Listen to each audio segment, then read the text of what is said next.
একসময়ের কথা, একটি ছোট গ্রামে গোলাম হায়দার নামে এক কৃষক তার স্ত্রী এবং ছেলে সালমানের সাথে থাকত।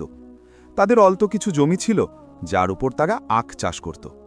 আখের রস বের করে গুড় তৈরি করত এবং সেটাই বাজারে বিক্রি করে সংসার চালাত।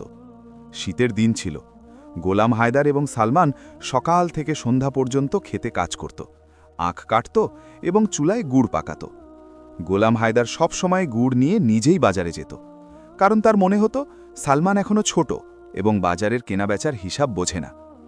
একদিন গোলাম হায়দার গরুর গাড়িতে গুড় বোঝাই করল এবং বাজারের উদ্দেশ্যে রওনা হল। সেখানে গিয়ে সে গাড়ি দাঁড় করালো এবং ক্রেতাদের অপেক্ষা করতে লাগল। কিছুক্ষণ পর এক ব্যবসায়ী সেখান দিয়ে যাচ্ছিল। তার মনে পড়ল যে তার স্ত্রী আজ গুড়ের পায়েস তৈরি করতে বলেছে। তাই সে গোলাম হায়দারের কাছে এসে বলল, ভাই, কি বিক্রি করছো? গোলাম হায়দার খুশি হয়ে জবাব দিল, জনাব, আজই টাটকা গুড় তৈরি করেছি, আপনি চাইলে সস্তায় দিয়ে দেব। ব্যবসায়ীটির কাছে গোলাম হায়দারকে খুব সহজ সরল এবং ভোলা ভালা মনে হলো। সে বলল, এই পুরো গাড়ির গুড় কত টাকায় দেবে? গোলাম হায়দার খুশি হয়ে গেল যে তাকে আর অপেক্ষা করতে হবে না। সে বলল, 500 টাকা দিয়ে দিন, সব নিয়ে নিন। ব্যবসায়ী 500 টাকা বের করল এবং বলল, তাহলে এই গুড় আমার বাড়ি পর্যন্ত পৌঁছে দাও। গোলাম হায়দার ব্যবসায়ীকেও গাড়িতে বসিয়ে নিল এবং তার বাড়ির দিকে চলতে লাগল। যখন তারা বাড়ি পৌঁছল, তখন গোলাম হায়দার বলল, জনাব, দয়া করে তাড়াতাড়ি গাড়ি খালি করে দিন, আমাকে বাড়ি ফিরতে হবে। এটা শুনে ব্যবসায়ী হেসে বলল, কোন গাড়ি? তোমাকে তো আমি পুরো গাড়ির 500 টাকা দিয়ে দিয়েছি, এখন এই সব আমার মাল।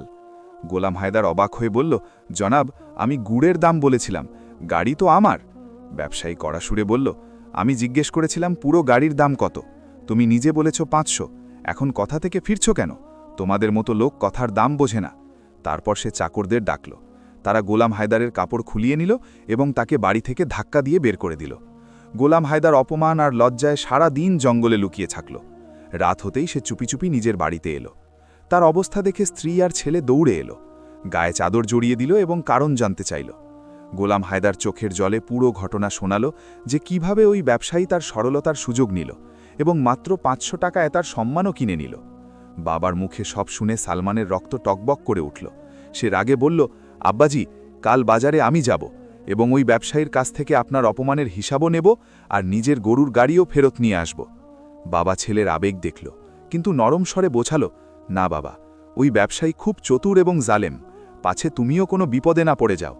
কিন্তু সালমান দৃঢ় কণ্ঠে বলল, আব্বাজি, শুধু আপনি আমাকে তার চেহারার বর্ণনা দিয়ে দিন, তারপর দেখুন আপনার ছেলে কিভাবে আপনার সম্মান ফিরিয়ে আনে।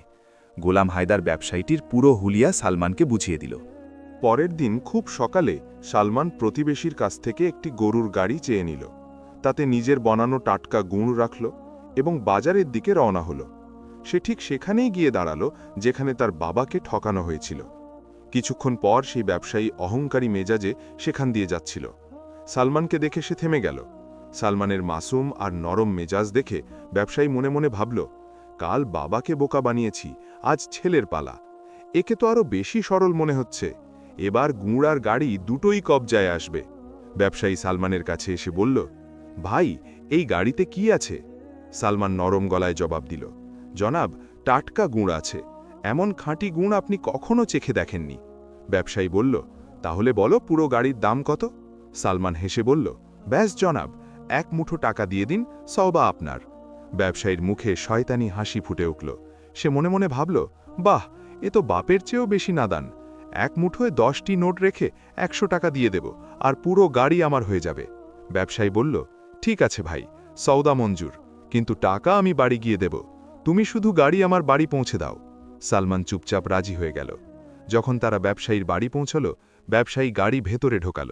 তারপর পকেট থেকে 10টি 10 টাকার নোট বের করে নিজের মুঠোয় চেপে ধরল এবং সালমানের দিকে বাড়িয়ে দিয়ে বলল, এই নাও 1 মুঠো দাম আর গাড়ি এখানেই রেখে ফিরে যাও, এটাই তো কথা হয়েছিল, তাই না?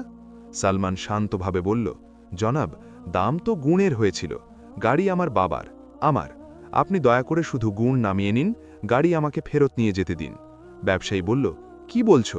তুমি নিজে বলেছিলে 1 মুঠো টাকার বিনিময়ে পুরো গাড়ি দিয়ে দেবে, এখন কথা থেকে ফিরছ?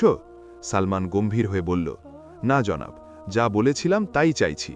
গুড় বিক্রি করেছি, গাড়ি নয়, গাড়ি তো আমার উপার্জনের মাধ্যম। ব্যবসায়ী রাগে দাঁত কিড়মিড় করে বলল, এখন যদি বেশি কথা বলো তবে তোমাকেও তোমার বাপের মতো অপমান করে বের করে দেব। সালমান ব্যবসায়ীর হুমকি শুনে শান্তভাবে বলল, আচ্ছা জনাব, যদি তাই হয় তবে দিন আমার এক মুঠো দাম। ব্যবসায়ী যেই মুঠো এগিয়ে দিতে গেল, সালমান তার হাত শক্ত করে চেপে ধরল এবং পকেট থেকে ছুরি বের করে বলল, শুনুন শেঠজি, আমি আমার গাড়ি আপনার কাছে রেখে যাচ্ছি, কিন্তু বদলে আপনার এই মুঠোটি সাথে নিয়ে যাচ্ছি। সে কাঁপতে লাগল। এটা কি ধরনের অভদ্রতা? হাত ছাড়ো আমার। সালমান বলল, আপনি আমার পুরো গাড়ি মাত্র এক মুঠোর বদলে হজম করতে চাইছিলেন না? এখন এই মুঠোটি আমার। ছুরি ধারালো ছিল এবং সালমানের জেদ ছিল সাচ্চা। যেই সে হাতের ওপর চাপ দিল, ব্যবসায়ী চিৎকার করে উঠল। কাকুতি মিনতি করে বলল, খোদা কসম বাবা, যা চাও নিয়ে যাও, শুধু আমাকে ছেড়ে দাও। সালমান বলল, আগে ওই গাড়ি খালি করো, যা কাল আমার বাবা গোলাম হায়দারের কাছ থেকে ছিনিয়ে নিয়েছিলে, ওটাও ফেরত দাও। আর হ্যাঁ, এখন থেকে তোমাকে আমাকে মাসে 2000 টাকা বেতনে তোমার বাড়িতে চাকরিও দিতে হবে। ব্যবসায়ীর কাছে আর কোনো পথ ছিল না। নিজের প্রাণ বাঁচাতে হাত জোড় করে বলল, ঠিক আছে, তুমি যা বলবে তাই হবে।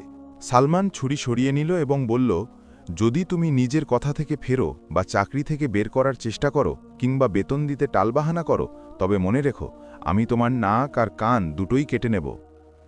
ব্যবসায়ী কাঁপতে কাঁপতে মাথা নাড়ল এবং ওয়াদা করল। সে গোলাম হায়দারের গাড়ি খালি করে দিল, 2000 টাকা গুড়ের দামও দিল এবং চাকরির প্রতিশ্রুতিও দিল। সালমান দুটি গরুর গাড়ি নিয়ে নিজের গ্রামে ফিরল। গোলাম হায়দার দূর থেকে ছেলেকে আসতে দেখে খুশিতে আত্মহারা হয়ে গেল। দৌড়ে গিয়ে ছেলেকে জড়িয়ে ধরল। সালমান সব ঘটনা শোনাল এবং চাকরির কথাও জানাল। বাবা চিন্তিত হয়ে বলল, বাবা, ওই ব্যবসায়ী প্রতিশোধ নেওয়ার মতো লোক, সবসময় সাবধান থেকো। সালমান হেসে বলল, আব্বাজি, ও যদি বাঘ হয় তবে আমি সোয়া বাঘ, এখন আপনি চিন্তা করবেন না। পরের দিন সকালে সালমান শেঠের বাড়িতে কাজে পৌঁছে গেল। ব্যবসায়ী মনে মনে ভাবল, একে আমি এত খাটাবো যে নিজে থেকেই পালিয়ে যাবে। সে বলল, সালমান, দুটো ক্ষেত চাষ করো, তারপর সন্ধ্যায় উনুন জ্বালাতে কাঠ নিয়ে এসো। সালমান চুপচাপ বের হলো, ক্ষেতের দিকে গেল এবং সারা দিন একটি গাছের নিচে ঘুমিয়ে থাকল। সন্ধ্যার দিকে সে হালকা 3-4টে টুকরো কাঠ কেটে আঁটি বানিয়ে মাথায় করে ফিরে এলো। বাড়িতে পৌঁছে কাঠের আঁটি ফেলে দিয়ে চুপচাপ খেতে বসল। ব্যবসায়ী চাকরকে বলল, একে 1 মুঠো চাল আর 1 চামচ ডাল দাও, এটাই এখানকার বেতন। সালমান শেঠের কথা শুনল। এখানে থাকতে হলে 1 মুঠো চালে থাকতে হবে, নইলে বেরিয়ে যাও। সালমান চুপচাপ ওই চালটুকু খেল, পানি পান করল এবং নিজের ঘরে চলে গেল। কিন্তু রাতে খিদের জ্বালায় তার ঘুম এলো না, পেটে যেন ইঁদুর দৌড়াচ্ছিল। কিছুক্ষণ এপাশ ওপাশ করার পর সে উঠল এবং বাইরের উঠোনে গরু বাঁধার ঘরের দিকে চলে গেল। সেখানে গিয়ে দেখল একটি ছোট বাছুর দড়ি দিয়ে বাঁধা আছে। সালমান চুপিসারে বাছুরের দড়ি খুলে দিল। বাছুরটি তখনই তার মায়ের কাছে গিয়ে দুধ খেতে লাগল। যেই বাছুরটি মুখে দিল, গরুর ওলানে দুধ চলে এলো।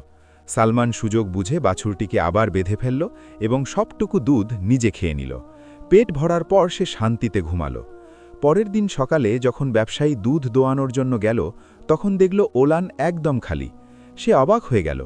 যেই সে গরুর কাছে নিচু হয়েছে, অমনি গরু তাকে জোরে এক লাথি মারল আর সে পেছনে গিয়ে ছিটকে পড়ল।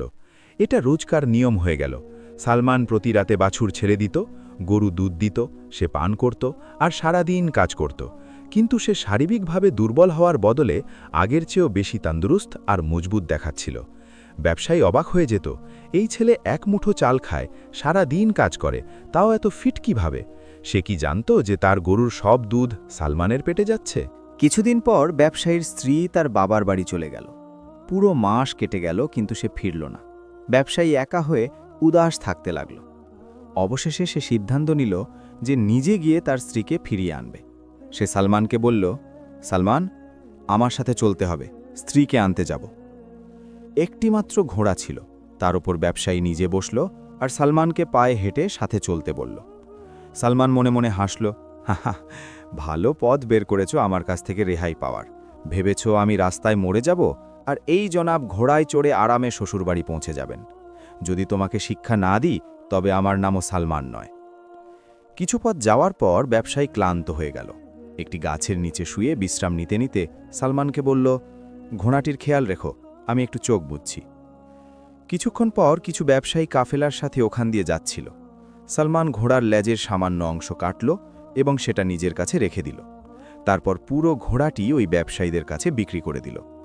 সওদার পর সালমান একটি ঝোপের কাছে গিয়ে বসল এবং লেজের কাটা অংশটি একটি ইঁদুরের গর্তের ওপর চেপে ধরল, যেন সে ইঁদুর ধরছে। কিছুক্ষণ পর ব্যবসায়ীর ঘুম ভাঙল। সে এদিক ওদিক তাকালো, ঘোড়া গায়েব। সালমান ঝোপের কাছে বসেছিল, হাতে লেজের টুকরো। গোলাম হায়দারের ছেলে সালমান, যে এখন একজন চতুর, উপস্থিত বুদ্ধিমান আর সাহসী যুবক হিসাবে নিজের পরিচয় তৈরি করে ফেলেছিল, সে ব্যবসায়ীর প্রতিটি চালের জবাব তো দিচ্ছিলই, বরং তারই ভাষায় প্রতিশোধ নিচ্ছিল। শেঠ যখন চোখ খুলল তখন দেখল সালমান ঘোড়ার ল্যাজ ধরে ঝোপের কাছে বসে আছে। সে রাগে বলল, সালমান, আমার ঘোড়া কোথায় গেল? সালমান অত্যন্ত মাসুম গলায় বলল, শেঠজি, ঘোড়া তো ইঁদুরের গর্তে ঢুকে গেছে। আমি অনেক কষ্টে এটার ল্যাজ ধরে রেখেছি, একা টেনে বের করতে পারছি না, আপনিও একটু জোর লাগান। ব্যবসায়ীরা আগে অগ্নিশর্মা হয়ে যেই ল্যাজ ধরে টান দিল, ল্যাজ তার হাতে চলে এলো। এটা কি ধরনের তামাশা? শেঠ চিৎকার করে উঠল। সালমান অত্যন্ত গম্ভীরভাবে বলল, শেঠজি, আপনিই বলেছিলেন যদি যেতে হয় তবে আমার নাক কান কেটে যেও, তো আপনিই বলুন, ল্যাজ তো আমার কাছে রয়ে গেল, এখন আর ঘোড়া নেই। শেঠ আর কিছু বলতে পারল না। নিরুপায় হয়ে সে সালমানকে নিয়ে আবার এগোতে লাগল। রাস্তায় আরেকটি বাজার এলো। শেঠ সেখান থেকে দ্বিতীয় ঘোড়া কিনল, এবার একটি কালো ঘোড়া। তারা দুজন আবার এগোতে লাগল। রাস্তায় তারা তাঁবু ফেলল। শেঠ পেট ভরে খাবার খেল এবং সালমানকে বলল, এই ঘোড়াটি স্পেশাল, একে ঘষে ঘষে গোসল করাও, সব ময়লা তুলে ফেলো। সালমান বাজারে গিয়ে ওই ঘোড়াটিও বিক্রি করে দিল এবং এবার একটি সুন্দর সাদা খরগোশ নিয়ে এলো। যখন শেঠের ঘুম ভাঙল তখন সালমান খরগোশ নিয়ে বসেছিল। শেঠজি, ঘোড়া কোথায়? সালমান খুব সহজভাবে বলল, শেঠজি, আপনি বলেছিলেন ঘষে ঘষে গোসল করাতে, আমি এত ঘষেছি যে ঘোড়ার কালো রং উঠে গেছে। এখন দেখুন, এটা একদম সাদা হয়ে গেছে, আর ঘষতে বসতে এটা ছোট হয়ে এই খরগোশটুকু হয়ে গেছে। শেঠ দাঁত কিরমির করল, কিন্তু এখন আর তার করার কিছুই ছিল না। এবার দুজনেই হাঁটতে বাধ্য হল। শ্বশুরবাড়ি কাছে চলে এসেছিল, কিন্তু শেঠ খিদের জ্বালায় কাহিল হয়ে পড়েছিল। সব টাকা ঘোড়ার পেছনে খরচ হয়ে গিয়েছিল, আর খাবার দাবারও শেষ হয়ে গিয়েছিল। শেঠ একটি গাছের নিচে বসল এবং সালমানকে বলল, সালমান, যা আমার শ্বশুর বাড়িতে খবর দিয়ে আয় যে তাদের জামাই আসছে, তারা খুশি হয়ে আমার জন্য খাবার দাবারের ব্যবস্থা করবে। সালমান রওনা হল এবং যেই সে শেঠের শ্বশুরবাড়ি পৌঁছাল, শেঠের শাশুড়ি চিন্তিত হয়ে জিজ্ঞেস করল, বাবা, আমাদের জামাইজি ভালো আছেন তো? সালমান গম্ভীরভাবে জবাব দিল, না মা, সময় ভালো নয়, জামাইজির খুব পেট খারাপ হয়েছে।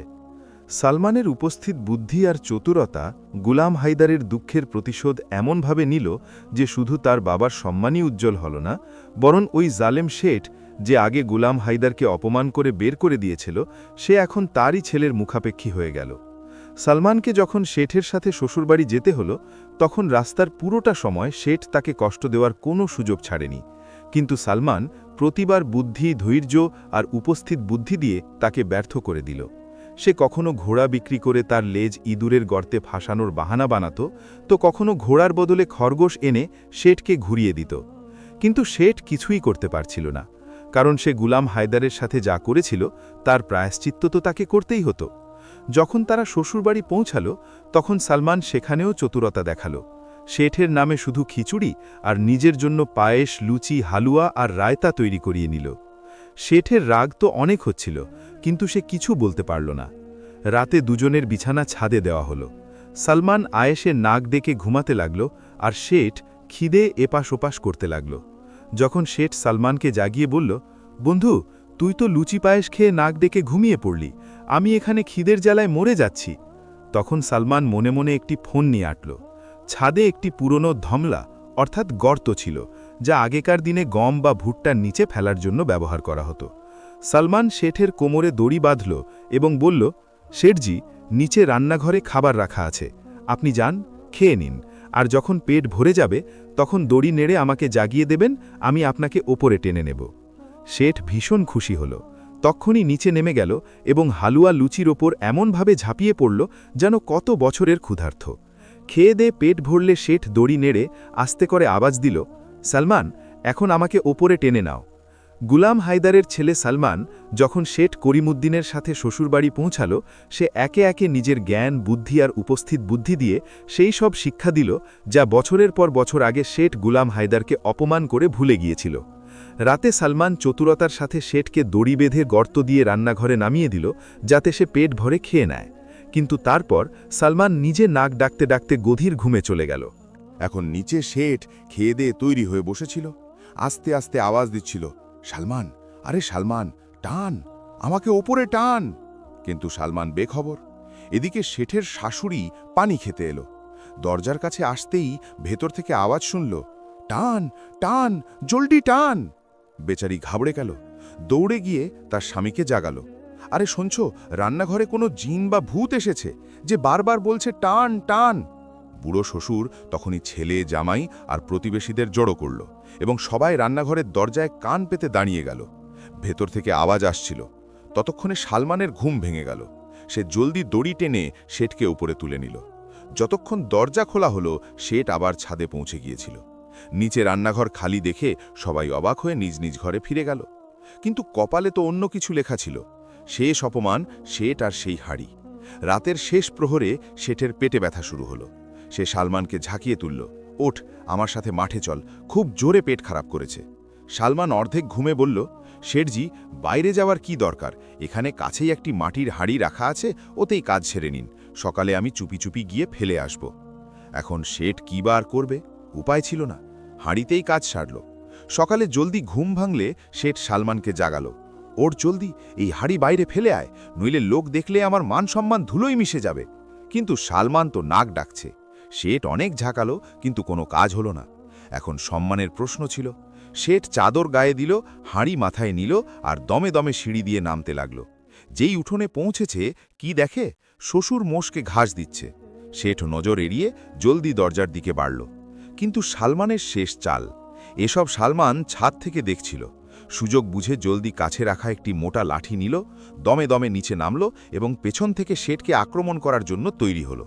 যেই শেঠ চাদর মুড়ি দিয়ে হাঁড়ি নিয়ে জঙ্গলের দিকে যাচ্ছিল নিজের সম্মান বাঁচাতে, অমনি সালমান পুরো গ্রামে শোরগোল শুরু করে দিল, চোর, চোর, আরে দেখো, মাথায় হাঁড়ি নিয়ে চাদর মুড়ি দিয়ে যাচ্ছে, চোর। কিছু গ্রামবাসী যারা খুব ভোরে মোষের খাবার দিতে জেগে উঠেছিল, তারা লাঠি নিয়ে আওয়াজ লক্ষ্য করে ছুটে এলো। তারা দূর থেকে শেঠকে দেখল, চাদর মুড়ি দিয়ে হাঁড়ি নিয়ে যাচ্ছে, ব্যাস, এটাই চোর। আর তারপর শুরু হলো গণধোলাই। শেঠের ওপর লাঠি পড়তে লাগলো, কেউ হাত মারছিল, কেউ পা, কেউ চিৎকার করছিল। সে যন্ত্রণায় চিৎকার করছিল, আরে আমি চোর নই, আমি শেঠ করিম। কিন্তু কেউ শুনিল না। এই শোরগোলে শেঠের শ্বশুরবাড়ির লোকজনও পৌঁছে গেল। সবার হাতে লাঠি ছিল। তখন সালমান একটি শেষ কথা বলে তামাশা পূর্ণ করল, আরে সবাই তো এখানে আছে, কিন্তু আমাদের শেঠজি কোথায় গেলেন? সবাই চমকে উঠল। হ্যাঁ, সত্যিই তো, জামাইজি তো শোরগোল শুনেই গায়েব হয়ে গেলেন। আসলে কোথায় তিনি? যখন তারা চাদর টেনে দেখল, তো সামনে খোদ তাদের জামাই। মুখ লজ্জায় নিচু হয়ে আছে, শরীর নীল হয়ে গেছে আর মাথায় হাঁড়ি। পুরো মজলিসে হাসির রোল উঠল, হাসির তুফান বয়ে গেল।